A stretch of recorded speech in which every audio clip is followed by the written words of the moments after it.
Hello friends, welcome to golden career and puzzles बहुत ही important topic है किसी भी बैंक एग्जाम्स के लिए। वो स्टेट बैंक हो, आईबीपीएस हो, आरआरबी हो या रिजर्व बैंक ऑफ इंडिया का ग्रेड बी ऑफिसर के एग्जाम्स हो।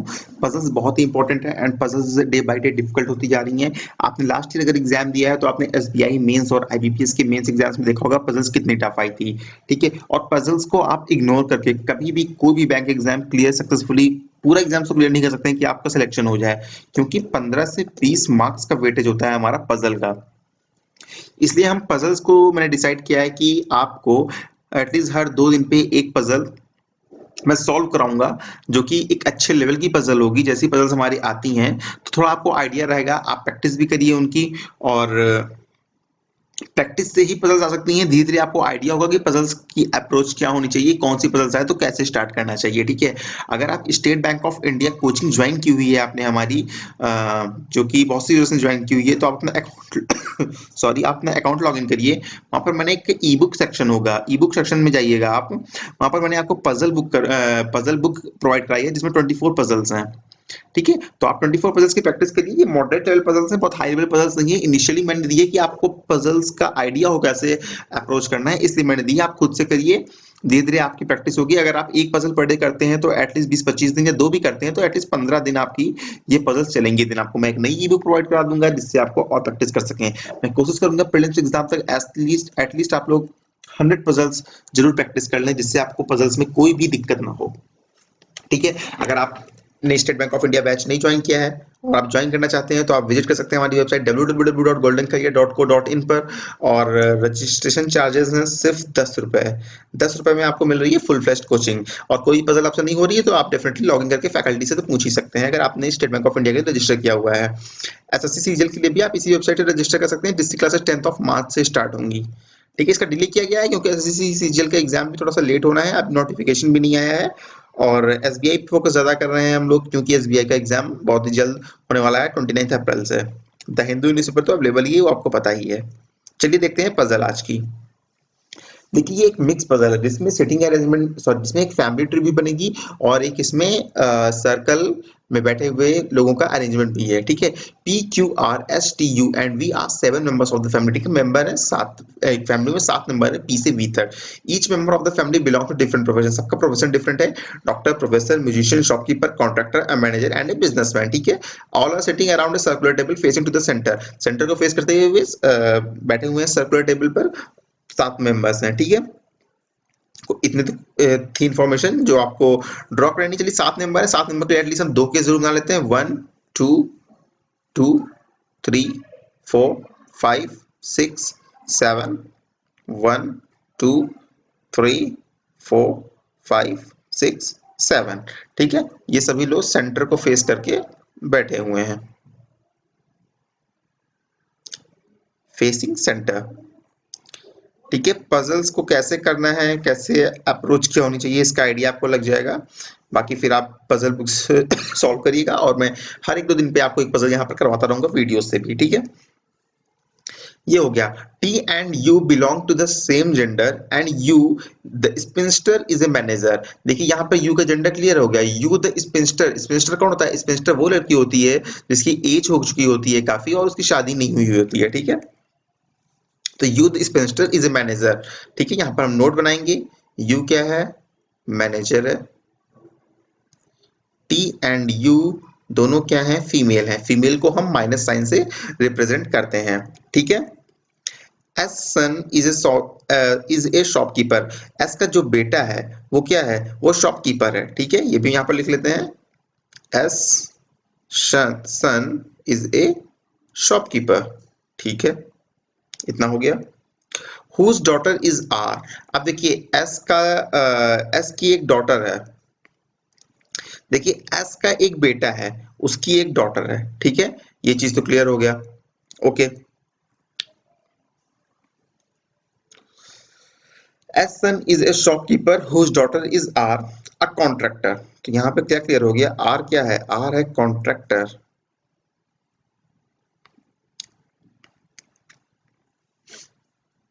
No spouse is sitting together, कोई भी स्पाउस जो है वो टुगेदर मतलब कोई भी हस्बैंड या वाइफ कोई भी कपल साथ में नहीं बैठा हुआ है। ये बात है सिटिंग अरेंजमेंट की जो हम लोग यहाँ पर बनाएंगे, ठीक है। इनमें कोई भी कपल साथ हम नहीं बैठा सकते हैं। The father of manager is not sitting near to any male person, ठीक है। जो मैनेजर का फादर है वो किसी भी मेल पर्सन के पास नहीं बैठा हुआ है, ठीक है। The son-in-law of the shopkeeper is not an immediate neighbor of the manager. Again ये sitting arrangement का है, इसको हम छोड़ देते हैं अभी। अभी वैसे फैमिली ट्री पे फोकस करते हैं। और the shopkeeper, okay. P the eldest person, देखिए यहाँ पे क्या पी क्या है, पी है फैमिली का एल्डेस्ट पर्सन, ठीक है। P is the eldest person of the family, is a professor, और ये क्या है, ये है प्रोफेसर, ठीक है। But the spouse of P is not a musician, जो पी की स्पाउस है वो म्यूजिशियन नहीं है, ठीक है, ओके। पी की स्पाउस म्यूजिशियन नहीं है। V who is son in law of the musician, अब देखिए इसकी स्पाउस जो होगी वो तो म्यूजिशियन है नहीं, ठीक है। ये पी है हमारा मेल, क्यों, क्योंकि ये एल्डेस्ट पर्सन है फैमिली का, तो बाय डिफॉल्ट हम मांगे चलेंगे जो एल्डेस्ट फैमिली का मेंबर है और उसकी जो वाइफ भी दी हुई है तो वाइफ उससे छोटी ही होगी, तो पी है हमारा मेल, ठीक है। But the spouse of P is not a musician. V, who is son-in-law of the musician, is a businessman. V क्या है, businessman है। The person who is doctor is sitting second to the right of father is again sitting है, इसको हम छोड़ देंगे। Of the person who is a counter shopkeeper second to the right of the person who is a spinster, ये भी छोड़ देंगे। You is the daughter of businessman. You क्या है, You is the daughter of businessman,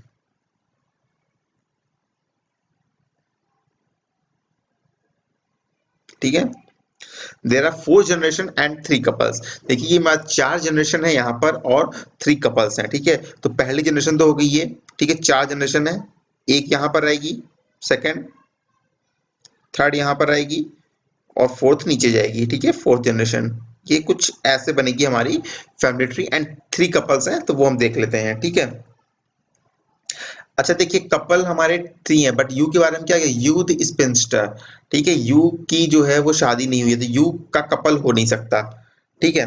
मतलब you का कोई spouse नहीं है क्योंकि इसकी शादी नहीं हुई है, ये क्लियर कर दिया गया है, U the spinster, okay. Now अब हम क्या करते हैं, T and U belong to the same gender, T and U दोनों मिले, ठीक है। एस का जो बेटा है वो शॉपकीपर है, एस का बेटा शॉपकीपर है, ठीक है। अगर हम यहाँ पे लिख लें एस का बेटा शॉपकीपर है तो एस, ठीक है, एक अलग बना के देख लेते हैं सही बन रहा है कि नहीं। एस का जो बेटा है प्लस वो क्या है, शॉपकीपर है, ठीक है। एस का बेटा बन गया हमारा shopkeeper. Whose daughter is R, जिसकी एक डॉटर है आर जो कि है कॉन्ट्रैक्टर, कॉन्ट्रैक्टर, चलिए ये भी बन गया, इज ए कॉन्ट्रैक्टर, ठीक है। The son-in-law of the shopkeeper, the son-in-law of the shopkeeper is not an image, देखिए इसका son-in-law भी बात की गई है तो ठीक है। आर के एक ये आर जो है वो फीमेल है, इसकी जो हस्बैंड है, ठीक है, इसका एक हस्बैंड भी है क्योंकि यहाँ बात किया गया है son in law of the shopkeeper, shopkeeper son in law कौन होगा, आर का हस्बैंड होगा।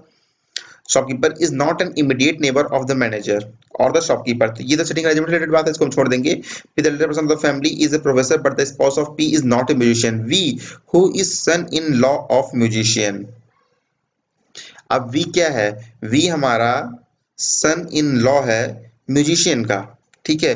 बट P की जो वाइफ है वो म्यूजिशियन नहीं है, ठीक है। अगर हम S को यहाँ रख दें, ठीक है, तो कैसे होगा, शॉपकीपर यहाँ आ जाएगा एंड कॉन्ट्रैक्टर यहाँ आ जाएगा। V who is son in law of the musician is a businessman, V के बारे में बोल दिया गया है बिजनेसमैन है, ठीक है। The person is doctor sitting, okay, और कोई इन्फॉर्मेशन खास हमारी नहीं दी हुई है, ठीक है। You is the daughter of the businessman, you जो है वो डॉटर है बिजनेसमैन की। अब वी है बिजनेसमैन, तो अब हम कैसे की बैठा सकते हैं, कैसे यहाँ पर अरेंज होगा ये हमें देखना है। तो यहाँ पर है एस, अगर हम सपोज एक केस मान लेते हैं, पहले रख लेते हैं फिर आपको बताते हैं, ठीक है। ये है एस, सपोज यहाँ पर एस होता तो यहाँ पर क्या आ जाएगा, यहाँ पर प्लस साइन और आ जाएगा शॉपकीपर, और यहाँ पर आ जाएगी आर जो कि है कॉन्ट्रैक्टर, ठीक है। और इसका होगा एक हस्बैंड। ठीक है, अब यहाँ पे बोला क्या, V who is the son in law of the musician. यहाँ म्यूजिशियन हो नहीं सकता। अगर सन इन लॉ की बात करें तो सपोज इसका अगर ये कपल होगा, ठीक है, तो इसकी एक बेटी होती। ठीक है, अगर इसकी एक बेटी होती तभी सन इन लॉ बन सकता था, बट यहाँ पर बेटे की बात की गई है, सन इन लॉ बन नहीं सकता है। ठीक है, अब यहाँ पर आ गया आर, अगर हम इसकी बात करें, ठीक है, चलिए मान लेते हैं इन ये कपल है। ठीक है, वी जो है वो सन इन लॉ है म्यूजिशियन का, मान लेते हैं इसकी वाइफ म्यूजिशियन होती। ठीक है, तो आर का जो कपल वो होता वी से शादी होती। ठीक है, तो वी जो है वो आर का हस्बैंड होता। Son of musician is a businessman, तो ये हो जाता बिजनेसमैन, तब वी बिजनेसमैन है। ठीक है, और यू क्या है, यू डॉटर है बिजनेसमैन की, तो यू यहाँ पर इसकी डॉटर बनती। तो हमारी जनरेशन कितनी हो जाएंगी, 1 2 3 4 5। क्वेश्चन में बोला गया है सिर्फ 4 ही जनरेशन है, मतलब जो हम लोगों ने एजम्पशन लिया ये एजम्पशन गलत है। यहाँ पर हम एस को नहीं रख सकते हैं। ठीक है, ये मैंने आपको इसलिए करके दिखाया, बाकी एग्जाम में तो आप करेंगे ही केस बनाकर। ठीक है, तो यहाँ पर हमने जो एजम्पशन लिया था वो गलत था। ठीक है, अब देखिए क्या है, एस है शॉपकीपर है। ठीक है, और यहाँ वी सन इन लॉ है किसका, म्यूजिशियन का। ठीक है, यहाँ पर म्यूजिशियन नहीं होता ये तो कंफर्म है। सपोज हम एस को यहाँ रखते हैं। ठीक है, एस पी की वाइफ है। ठीक है, देन एस का लड़का क्या होगा, शॉपकीपर होगा। लेकिन यहाँ पे क्या लिखा हुआ है, V who is son in law of the musician. ठीक है, देखिए 4 जनरेशन हमको करनी नहीं है, और यू क्या है, यू फीमेल है। 3 कपल्स भी हैं हमारे ठीक है, 3 कपल्स हैं। ठीक है, यहाँ कपल हो सकता है, यहाँ कपल होगा। ठीक है, या देखिए यू सबसे नीचे होगा, क्यों, क्योंकि यू है सिंगल। अगर ये सिंगल है तो इसकी कोई डॉटर या सन हो नहीं सकता है, ये तो आपको कंफर्म है ना। यू सिंगल है, इसका कोई सन एंड डॉटर नहीं हो सकता है। तो सन एंड डॉटर जब तक इसका मतलब सॉरी, हाँ सन एंड डॉटर नहीं हो सकता है, कोई हस्बैंड नहीं होगा। जब तक इसका कोई सन एंड डॉटर नहीं होगा तो इसकी आगे जनरेशन बढ़ेगी नहीं। तो यू हमारा लास्ट पोजीशन पे होगा, ये तो क्लियर है। यू हमारा फीमेल है, यू। ठीक है, और यू हमारा मैनेजर है। यू होगा हमारा लास्ट पोजीशन पे। ये क्लियर हो गया कि नहीं आपको। यू यहाँ यहीं भी हो सकता है और कहीं नहीं हो सकता है, क्यों, क्योंकि यू एक सिंगल लड़की है और यहाँ पर जनरेशन 3 कपल हैं। ठीक है, यू कपल नहीं हो सकता है। ठीक है, तो यू हमारा लास्ट ही पोजीशन पर होगा। ये क्लियर हो गया। ठीक है, एस को हम यहाँ मान रहे हैं अभी। ठीक है, अभी क्या हो गया कि आ, हमारा जो वी है, वी क्या है, वी सन इन लॉ है म्यूजिशियन का। ठीक है, अभी वी देखिए यहाँ कहीं नहीं हो सकता है। यहाँ कहीं क्यों नहीं हो सकता है, क्योंकि सपोज यहाँ पर इनकी कोई लड़की हो और उसका हस्बैंड वी बन जाए तो एस को म्यूजिशियन होना पड़ेगा, बट एस म्यूजिशियन नहीं है, तो वी इसी यहाँ कहीं की पोजीशन में होगा। ठीक है, तो यहाँ पर हम क्या करते हैं, यहाँ पर हम शॉपकीपर को रख लेते हैं। ठीक है, तो इनका एक लड़का होगा शॉपकीपर। ठीक है, अगर देखिए वी फिर यहीं पर आएगा, ये तो कंफर्म हो गया क्योंकि यहाँ पे वी आ नहीं सकता है। ठीक है, तो वी आएगा यहीं पे, जब वी यहाँ पर आएगा, वी है सन इन लॉ किसका, म्यूजिशियन का। तो मतलब यहाँ पर म्यूजिशियन ही आएगा। कैसे आएगा वो मैं आपको बता देता हूँ, क्योंकि वी जो है, वी वो सन इन लॉ है। सन इन लॉ मतलब इनकी कोई एक लड़की होगी, यहाँ पर कोई एक फीमेल आएगा, तभी सन इन लॉ बनेगा वी। और वी क्या है हमारा, वी है हमारा बिजनेसमैन। ठीक है, वी हमारा बिजनेसमैन है, और यहाँ पर कोई फीमेल होगा मतलब इनकी कोई लड़की होगी, तभी तो वी सन इन लॉ बनेगा इन लोगों का। ठीक है, अभी म्यूजिशियन यहाँ भी हो सकता है, मे बी कपल कोई भी म्यूजिशियन हो सकता है। ठीक है, बट अभी यहाँ पर क्या दिया हुआ है, यहाँ पर एक हमको चीज और फिक्स करनी है, क्या, एस। एस तो हमारा फिक्स हो गया है। अभी एस का जो लड़का है वो क्या है, शॉपकीपर है।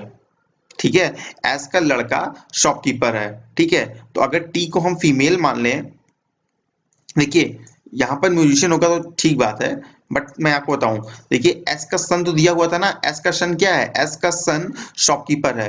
तो यहाँ पे चलिए शॉपकीपर हम कर लेते हैं और इसको हम प्लस करके सन मान लेते हैं। ठीक है, अब यहाँ पर देखिए शॉपकीपर है और उसकी डॉटर एक आर है, तो इनकी डॉटर एक आर हो गई। ठीक, लेकिन अब क्या है, वी सन इन लॉ है किसका, वी सन इन लॉ है म्यूजिशियन का। ठीक है, तो यहाँ पर टी और आ गया माइनस म्यूजिशियन। ठीक, कोई दिक्कत तो नहीं, क्यों, अब देखिए सही हो गया, शॉपकीपर, शॉपकीपर की लड़की आर, ये टी, और वी बिजनेसमैन यू, सारे देखिए सेट हो गए। अब बचा क्या, डॉक्टर, सिर्फ डॉक्टर ही बच रहा है ना सारे प्रोफेशंस में। आर को तो दिया ही हुआ है कि और कॉन्ट्रैक्टर है, पहले ही हम पढ़ चुके हैं, ठीक है। तो एस क्या हुई हमारी, डॉक्टर। समझ आ गया ना आप लोगों को, आई होप कि कैसे फैमिली ट्री बनानी है। तो ये बन गया हमारा फैमिली ट्री, ठीक है। इन चीजों को हम हटा देते हैं ताकि आपको चीजें क्लियर ज्यादा रहें।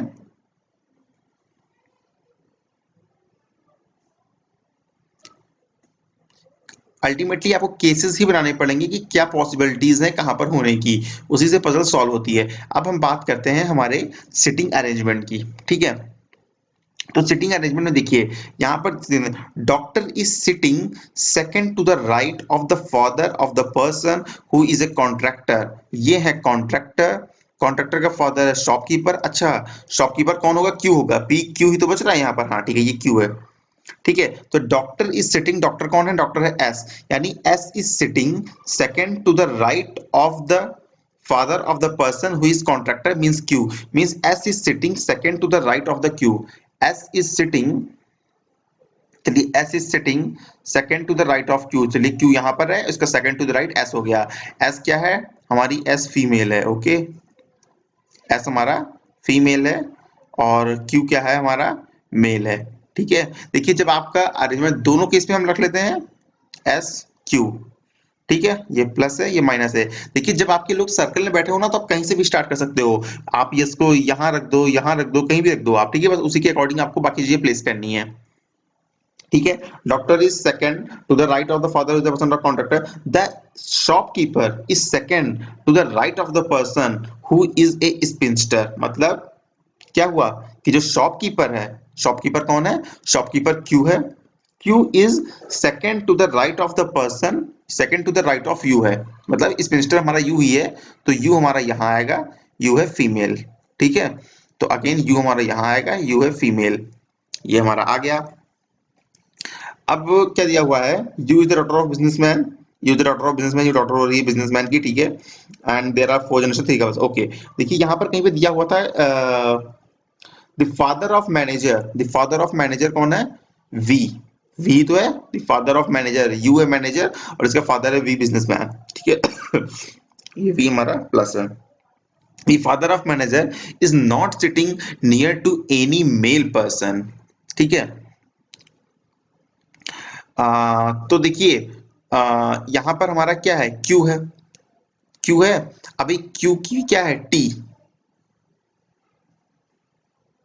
क्योंकि वाइफ है टी, तो टी हमारा यहाँ नहीं होता, क्यों, क्योंकि दिया हुआ है दो स्पाउस कभी भी साथ नहीं बैठ सकते, ठीक है। तो हमारा टी यहाँ पर नहीं होगा, ये तो कंफर्म है, ठीक है। टी इन दो पोजीशन में ही होगा, ठीक है।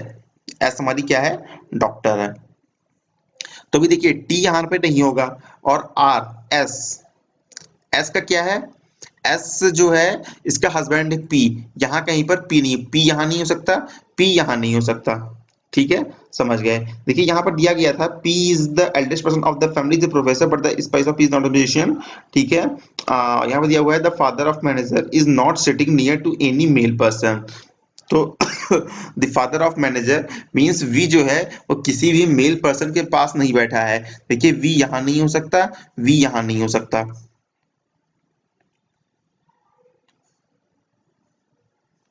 और यहाँ पर S के बगल में क्या नहीं हो सकता, S के बगल में P हो नहीं सकता, ठीक है। और तो फिर हम अगर V को यहाँ रखते हैं, ठीक है, और एक केस में हम ये देखिए U है हमारा, ओके, V हम यहाँ पर रख लेते हैं, V हमारा क्या है, पॉजिटिव है, बिजनेसमैन है, बिजनेसमैन है, ठीक है। अगर देखिए हमने जब V को यहाँ रख लिया तो R क्या है, R हमारा यहाँ नहीं हो सकता है, यहाँ हमारा R नहीं हो सकता, जब V को यहाँ रख लिया तो R हमारा यहाँ नहीं हो सकता है, ठीक है। अब देखिए V के बगल में क्या है, यहाँ पर तो फीमेल है, यहाँ पर कोई फीमेल ही बैठेगा, क्यों, क्योंकि V के जो नेबर है वो कहीं भी कोई मेल नहीं हो सकता है, ऐसा दिया हुआ है कि द सन, ये लिख दिया है the father of manager is not sitting near to any male person, ठीक है। तो यहाँ पर किसी भी मेल पर्सन का नहीं होता, मेल बचा कौन सा है हमारा, मेल हमारा बचा है P, ठीक है। तो P हमारा यहाँ नहीं हो सकता, क्यों, क्योंकि है हमारा V यहाँ पर, ठीक है। तो P यहाँ पर हमारा नहीं हो सकता है। और P हमारा यहाँ भी नहीं हो सकता है। क्यों? क्योंकि यहाँ पर हमारा बैठा हुआ है S और दो स्पाउस साथ में होंगे नहीं। ठीक है, इन दो को हमारा करते हैं दोनों पजल्स को ताकि आपको कंफ्यूजन ना हो। ठीक है, देखिए यहाँ पर P क्यों नहीं हो सकता है? क्यों? क्योंकि P और S एक साथ हो जाएंगे और स्पाउस साथ में नहीं बैठे हुए हैं। ठीक है, तो हम क्या करते हैं, अगर V यहाँ पर है, P यहाँ होने से, क्योंकि P मेल है तो हम P यहाँ पर बैठा देंगे। ठीक, अब देखिए अगर जब P यहाँ पर बैठ गया तो अब R यहाँ हो नहीं सकता है। क्यों? क्योंकि R तो फिर R हमारा कहाँ होगा? R होगा हमारा यहाँ पर।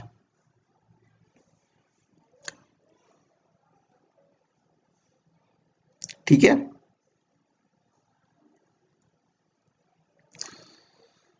और देखिए R यहाँ पर बचा कौन हमारा? P Q R S T सिर्फ हमारा बचा है। ठीक है, T क्या है हमारा? T हमारा फीमेल है। ठीक है, V के बगल में T हो सकता है। क्यों? क्योंकि V के पास कोई मेल नहीं होना चाहिए। ये हो गया हमारा T। ठीक है, तो इस केस के हिसाब से तो हमारा सिटिंग अरेंजमेंट बन गया कि ऐसे ये लोग बैठेंगे। बट जो हमने केस 2 बनाया था वो भी देख लेते हैं। ऐसा तो नहीं, ये केस भी सही है। देखिए V हो गया हमारा यहाँ पर, V के बगल में है फीमेल। ठीक है, तो अब V के बगल में R तो हो नहीं सकता। क्यों? क्योंकि स्पाउस हो जाएगी साथ में। और V के बगल में R के साथ साथ P भी नहीं हो सकता। क्यों नहीं हो सकता? क्योंकि P मतलब मेल है और मेल V किसी मेल के साथ बैठा नहीं है। तो देखिए P हो सकता है यहाँ। ठीक है, सॉरी P यहाँ भी नहीं हो सकता। क्यों? क्योंकि P और S स्पाउस है, तो P हमारा यहीं पे हो सकता है। ठीक, चलिए P हो गया हमारा, यहाँ पे मान लेते हैं। ठीक है, अब हम बात करते हैं R की। देखिए R क्या है? R और V, तो R हमारा यहाँ हो नहीं सकता, तो R डेफिनेटली हमारा यहीं होगा। ठीक है, R हमारा यहीं होगा। क्यों? क्योंकि R जो है V के साथ नहीं बैठ सकता, एल्स हस्बैंड वाइफ साथ में हो जाएंगे। अब बात आ रही है हमारी T की। ठीक है, तो T हमारा क्या है? फीमेल है। T यहाँ पर हो सकता है। T यहाँ पर हो सकता है। ठीक है, तो क्लियर है। तो ये मेरे ख्याल से दोनों ही अरेंजमेंट सही हैं। दो पॉसिबिलिटीज हैं इसमें अरेंजमेंट की। मेरे ख्याल से कोई भी कंडीशन इसमें वायलेट नहीं हो रही है, जैसा भी इसमें बोला गया है। P है, U है। P हमारा क्या है? P हमारा मेल है। ठीक है, और Q, Q हमारा क्या है? अगेन मेल है। और हमारा V किसी भी मेल के पास नहीं बैठा हुआ है। S और R साथ में बैठ सकते हैं। ठीक है, कोई दिक्कत नहीं है। R हमारा क्या है? R हमारा फीमेल है और R को V के साथ नहीं बैठना है। R V के साथ नहीं बैठा हुआ है और V के बगल में कोई फीमेल नहीं है। तो ये दोनों अरेंजमेंट हमारे सही हैं। ठीक है, तो आपको एग्जाम में बहुत ही कुछ ऑप्शंस मिलते होंगे ना, ईदर और वाले। सपोज पूछा जाए कि V की पोजीशन क्या होगी, तो V की यहाँ पर दो पोजीशन होगी, either left to the U और second to the left of U. ठीक है, तो इस तरह करके आंसर्स आते हैं। एंड इस तरह आप पजल सॉल्व कर सकते हैं जब दो पजल्स का कॉम्बिनेशन हो। ठीक है, दो पजल्स तो आप पहले एक पजल सॉल्व करिए, फिर दूसरी सॉल्व करिए। ठीक है, एक के स्टेटमेंट्स को आप इग्नोर करिए, इस तरह आपको पजल्स को इजीली सॉल्व कर पाएंगे। तो ये था हमारी आज की पजल एंड आपको हमने अपडेट कर दिया है। ठीक है, पजल्स की ई बुक आप अपना अकाउंट लॉगिन करिए, ई बुक सेक्शन पे जाइए और पजल्स की ई बुक डाउनलोड करिए, क्वेश्चन सॉल्व करिए। कोई भी दिक्कत है फैकल्टी से पूछिए। एसबीआई बैच नहीं ज्वाइन किया है तो वेबसाइट को विजिट करिए और बैच को ज्वाइन करिए सिर्फ 10 रुपए में, और आप पूरी कोचिंग का फायदा उठा सकते हैं।